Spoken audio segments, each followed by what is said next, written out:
Welcome back to the Pokemon X Blind Run. Where we last left off, we were given the option whether or not to add Reshiram to our party. And last time, I basically outright stated that I would be saying no.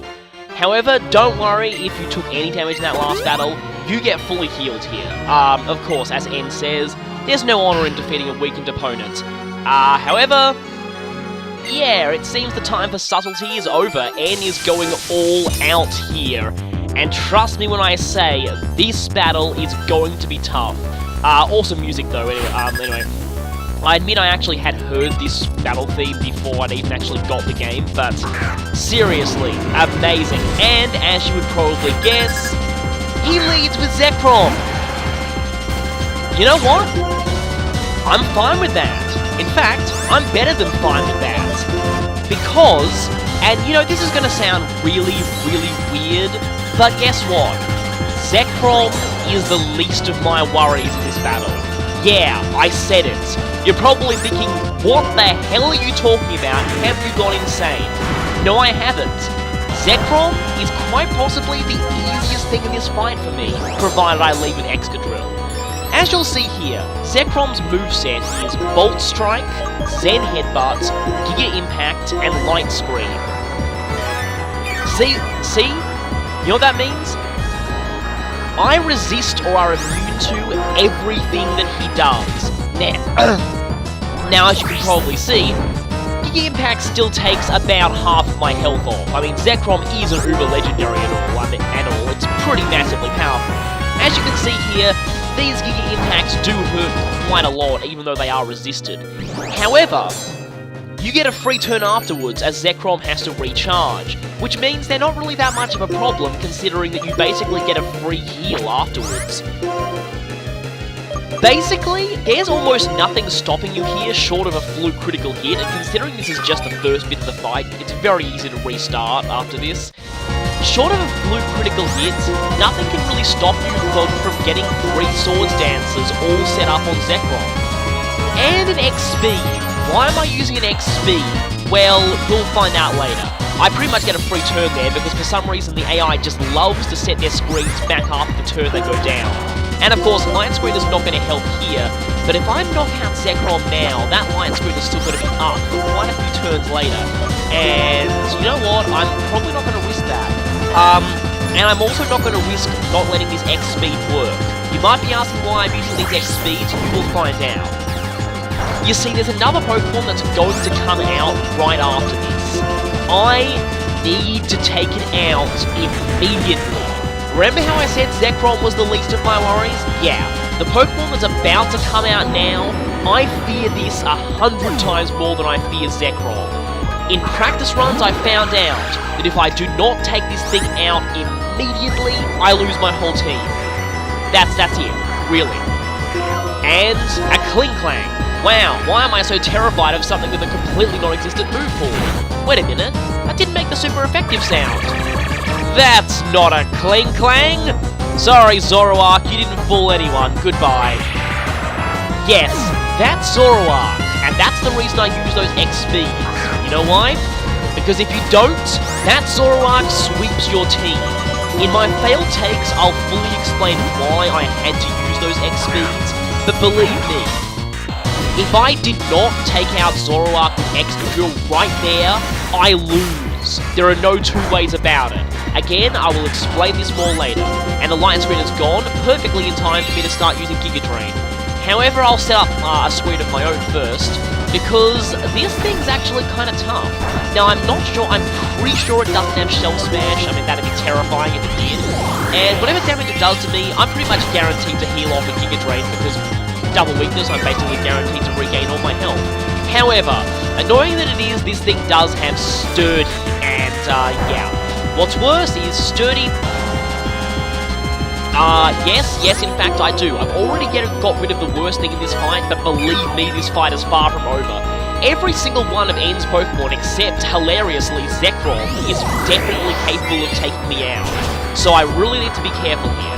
Now yes, Sturdy plus Item Spam is not a good mix, but hopefully I should take this thing out very, very quickly. Okay, good, no more Item Spam, that is great. Caracosta is down. Who is coming out next? That's the real question. I think I have an idea. Ah, I thought so. Vanillux. Now, Vanillux, like most ice types, is a bit of a one-trick ice cream cone. As much as that metaphor makes sense. Anyway, Vanillux really can only do one thing. Smack you in the face really hard with ridiculously strong blizzards. However, that one thing is extremely threatening, so you really want to make sure you have a way of taking this out. Brizion being weak to Blizzard is very, very bad. Not only that, you might be thinking, oh hey, Blizzard's got bad accuracy, right? You might want to rethink that, because this thing knows a certain move that can alleviate that considerably. Now, I'm going to need to use Moo Moo Milk here on Drill Smash, because, yep, thought so, Blizzard. This is going to hurt quite a lot, and I'll be very surprised if this does not one-shot me. And one-shot, obviously. Right, also, my rule was no revive, so I've lost Green Blade for the remainder of this battle. But anyway. Now, Excadrill is pretty much the only thing I have here that actually resists what this thing can do. But anyway, like I was saying, you worried about that? Well, not worried. You are praising the low accuracy of Blizzard? Don't. This thing knows Hail, and bloody hell. Great time to miss with Rock Slide there. Great time. Excellent. Brilliant. I love it when that happens, don't I? What is it with me and holy frig? That was close. Yeah, I don't resist Blizzard, but yikes, that was painful. And it recovers health with Ice Body. And oh, but ooh. Whoa, that was close. That was really, really close. And you know what? I may actually have to sacrifice someone else on my team just to get a heal on Excadrill, because if I heal right here, it's going to do the same thing to me again, I think. That is, unless I am faster. I think I might be faster, but if I miss Rock Slide again, I am in serious trouble. Seriously, great time to miss Rock Slide. And of course, if I'm faster, I could just hit it with Rock Slide right now and not worry about it. Except, then I die to Hail immediately afterwards, and I probably cannot afford to lose Excadrill just yet. So, going out, Egoggy's gonna have to sponge this. You are the best special tank that I've got, so you'll have to tank this. And that's easier said than done. This Blizzard is almost on the level of, holy If you, the best special tank I have, is taking that much from Blizzard, I am very, very scared. And I believe I'm going to have to make a sacrifice here. Oh boy, this is bad. Yes, like, seriously, I am getting swept by an ice cream cone. That is embarrassing. But it is true. Like, this thing is really dangerous. Don't underestimate the ice cream. Okay, let's see if Stronghorn can take care of this. You haven't really done anything much since I caught you, so hopefully I can take you out with both... Or, I have a cunning plan. I have a very cunning plan. Hopefully I can tank this Blizzard. There we go. Now this Bulldoze will lower your health a tiny bit and ensure that I outspeed you next turn.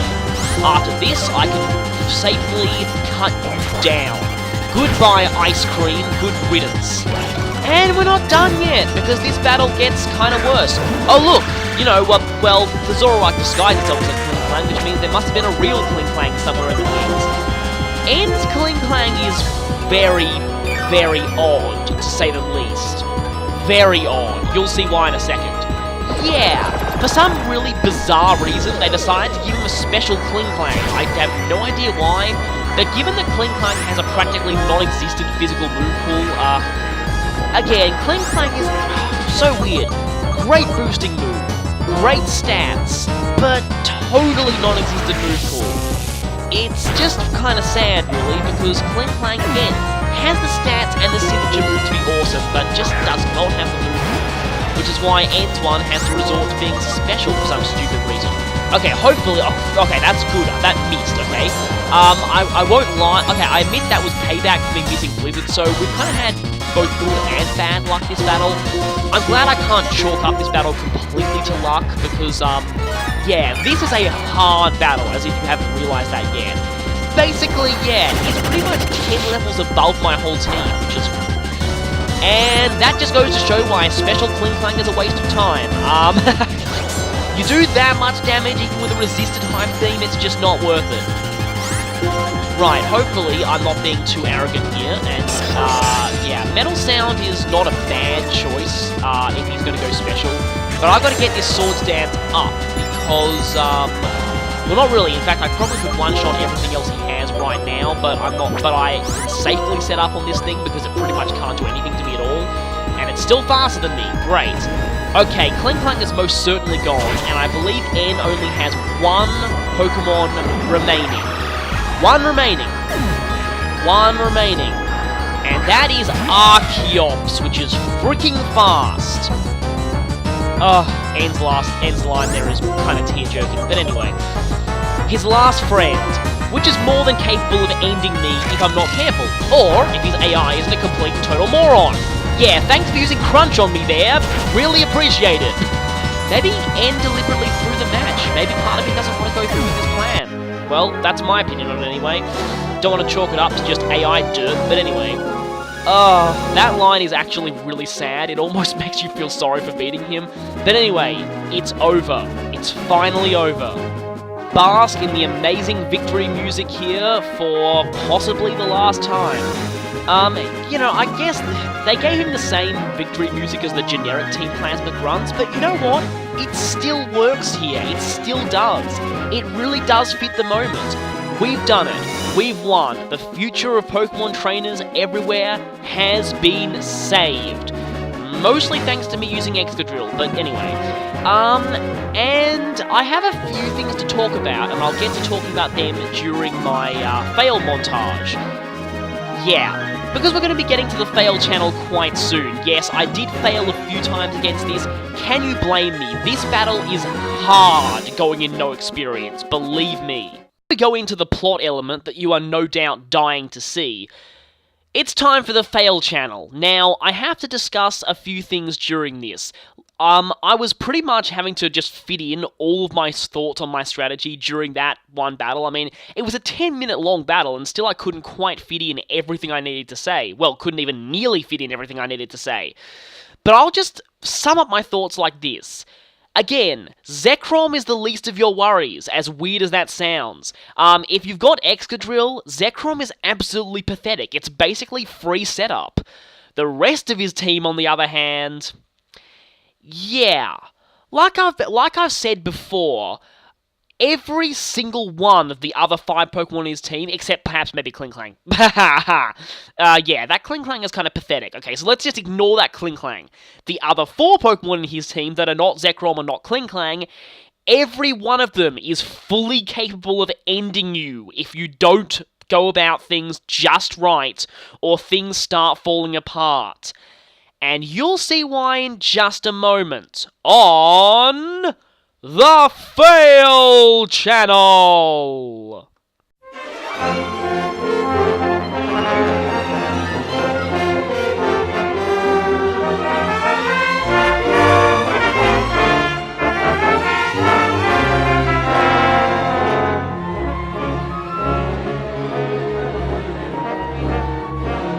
Well, nothing much else to say rather than get straight to it. The battle you're about to see is one of my earliest attempts. I'll say now that I actually came really close to succeeding here. However, in hindsight, it was all due to pure luck, and you will see why after Zekrom goes down. Now, technically speaking, I actually would cut out the Zekrom fight, simply because it's basically the exact same as it was before. I mean, the only thing that can go wrong is if Giga Impact criticals you, which never really happens in any of my runs, which is kind of weird. You'd think anything that can go wrong like that would go wrong spectacularly, but still. And I still find it really weird how obsessive this thing is over light screen. I mean, you'd think it would use Reflect.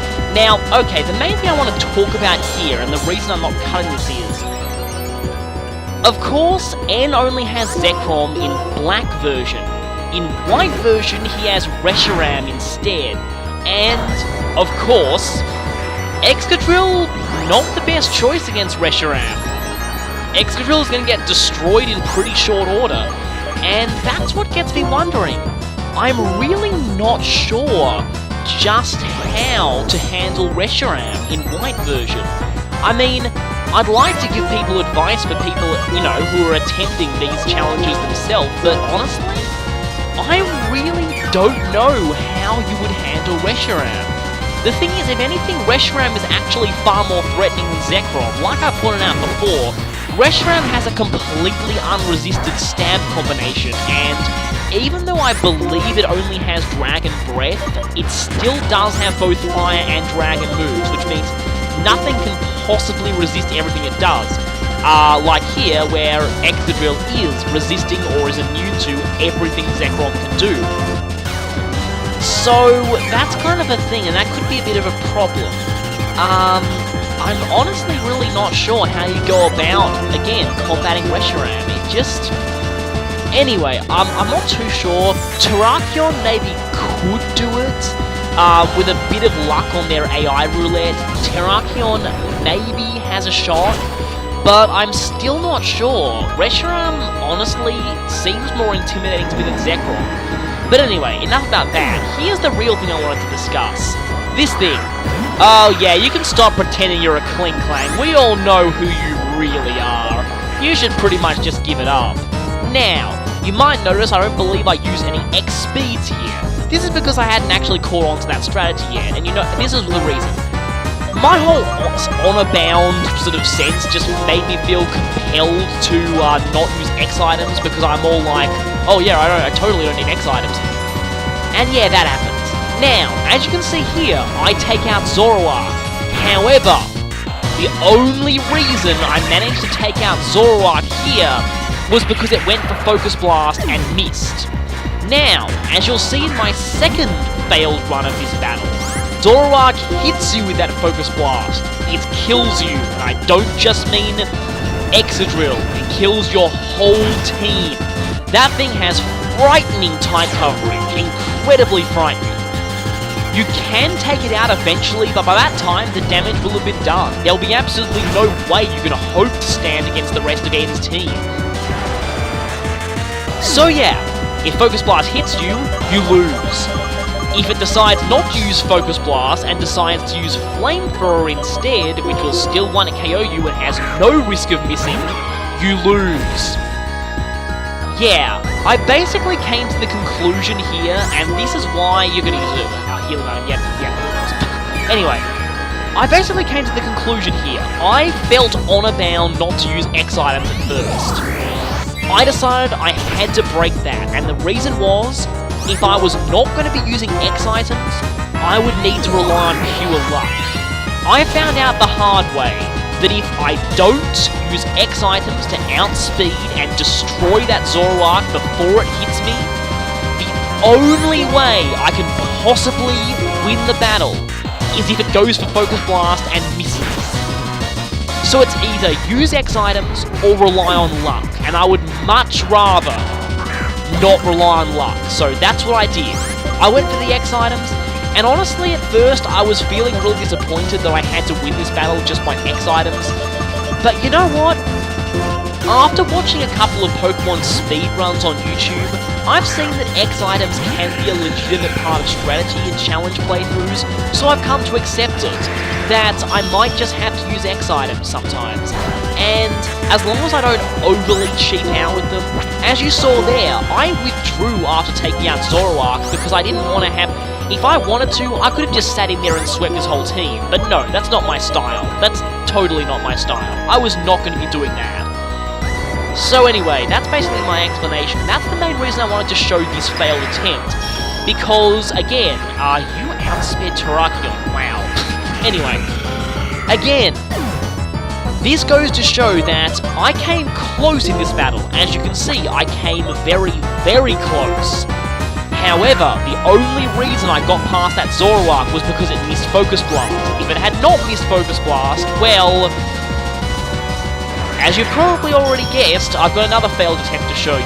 To show you what happens when the Zoroark doesn't miss Focus Blast. Believe me, it's not pretty. But anyway, I'm on Vanillux right now. I guess I might as well show off the rest of his attempts.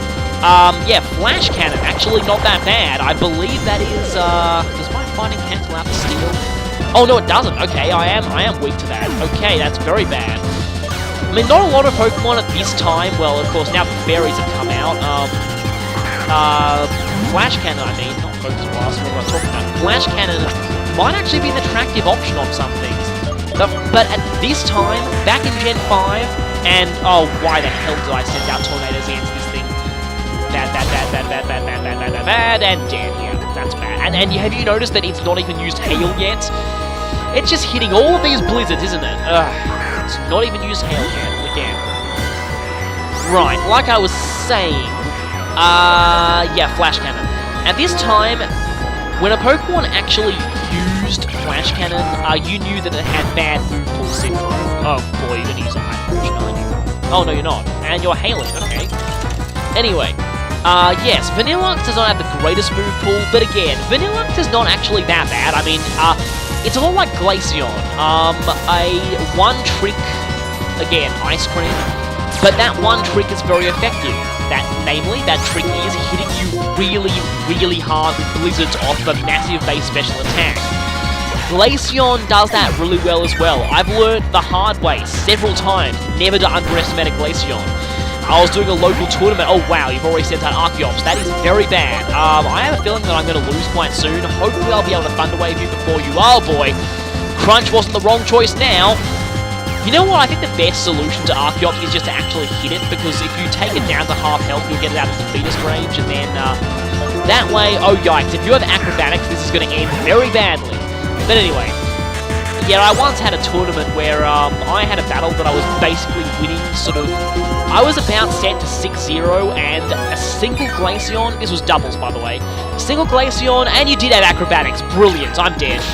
Single Glaceon managed to take me down straight to just 2 Pokemon remaining, so I still won, but it was very close. Anyway, that's how I learned not to underestimate Glaceon, and what the hell does that have to do with battling N? Nothing, so let's get on to the next failed take, shall we?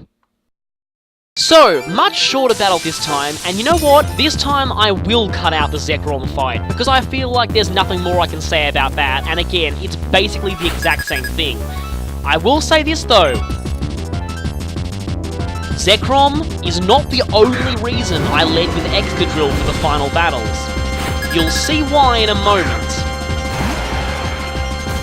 And once again, Giga Excadrill Breaker! And Zekrom is down. But here's the real worry. Remember how I told you before I promised I'd show you what happens if you don't get lucky with Zoroark? Yeah. Well, this is what happens. Hey, Kling Klang, you're definitely not a spy. Anyway, right then. In fact, this time I believe I actually outright switched out. I just thought, hey, maybe I can resist the Focus Blast. Little did I know, it wasn't Focus Blast that was coming my direction. And this was about the time when I realized, oh crap, it has Flamethrower. Oh crap, that means I'm actually totally screwed. Because here's the thing. I could Sacred Sword it. Problem is, it's definitely faster than me. It's faster than my whole team. It actually pretty much has moves that have super effective coverage on every single member of my team. This is bad. This is very bad. Prepare to see just why Zoroark is very, very bad and why I had to take it out as soon as I possibly could. Yeah, prepare to see. At this point I was basically going, oh crap, yeah, I'm screwed. There's no way I'm gonna win this. Because, okay, Stronghorn. Let's see if Stronghorn can do this. Hopefully, maybe. Maybe you don't have anything that can hurt me. Maybe you don't have. And Focus Blast, which is super effective. Yep, bye-bye Stronghorn. So, yeah. This thing pretty much has super effective coverage across my entire team. Not to mention that it's 8 levels higher than me, and faster than me, and has pretty massive stats. It's also still disguised as a Kling Klang, so... So it looks like I'm getting swept by a Kling Klang of all things. And yeah, Night Slash on Agogi as I expected. And gone. Yep, not even a critical hit, still one-shotted. And my team is slowly dwindling. Steelheart is going to get Focus Blasted, and it's going to hurt a lot, or Flamethrower. No matter which one, they're going to take me out because of my terrible special defense. So I might as well go for the yep, Flamethrower, I'm dead. I am completely and utterly dead. There is nothing I can do here. I am dead. Yep, dead. Again, by this point, you're probably seeing what I said there about why I need to take out Zoroark as fast as possible. This is what happens if you don't A, get lucky, or B, use X items. I would much rather use X items than try and rely on luck, because relying on luck is not my style. Unfortunately, though, they can't one-shot Tornadus, so that's actually not bad. However, I have to concede that N does have a point now. Weirdly, Night Slash is the best thing he has, but I am gone. I guess I should take this time to mention that I really expected Grimsley to have Zoroark. I was very disappointed when he didn't, so I guess they wanted to leave it for this confrontation, but still. Anyway, okay, phew. Now, again, the only reason I actually managed to take out Zoroark, this would have been a clean Zoroark sweep if it wasn't for that Focus Miss there. Really, that's the name of the game here, Focus Miss. If you don't get the Focus Miss, you lose. And I'm about to lose anyway because Karakosta knows Aqua Jet. Yeah, I already knew that, and I was pretty much already prepared for it, and I am gone. Yep, you win this round, N. But I got you back eventually. About alternate bad futures. Let's look at what really happened. N is defeated, Team Plasma's plot is foiled, and everyone lives happily ever after. Or do they?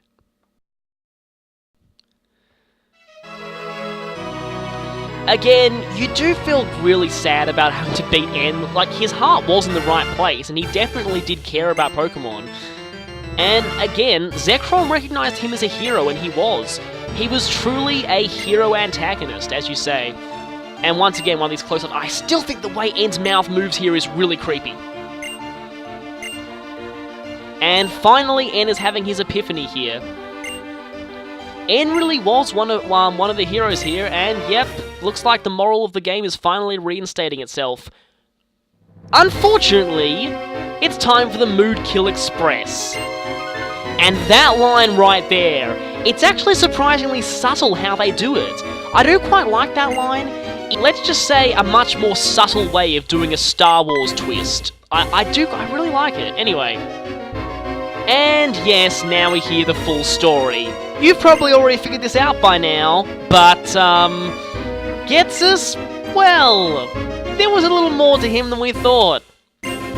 Yep, something was behind the strings of Team Plasma. After all, N was far too sympathetic to be the game's real villain. But we have someone here who certainly is. As in, a villain. And these lines here, seriously, these are some of the absolute most horrible dialogue I've ever seen in anything, honestly. Like, believe me, there's only one person who comes just close to this kind of abuse, and they're in an Ace Attorney game, I'll just say that. One that never made it outside of Japan, actually, but anyway. So basically, yeah, he basically raised N just to be the king of Team Plasma, and unfortunately, we know too much. And here we have a moment where Cherin really starts to seem like a prosecutor. That is a clear contradiction of the facts! Objection! I still think Cherin would be an awesome prosecutor. I really do. And yes, he's not even trying to be subtle anymore. It was all lies. Yep, Team Plasma never really cared about Pokemon rights. All they cared about was one thing, and one thing only. That only Ghetsis would be allowed to use Pokemon. That is roughly the equivalent of him having weapons of mass destruction and everyone else being forced into disarmament. That is not a very good prospect for the world. And yeah, he seems to be disrespecting Reshiram here, but I don't actually care that it chose me because I'm not actually using it. And uh-oh, that's not good.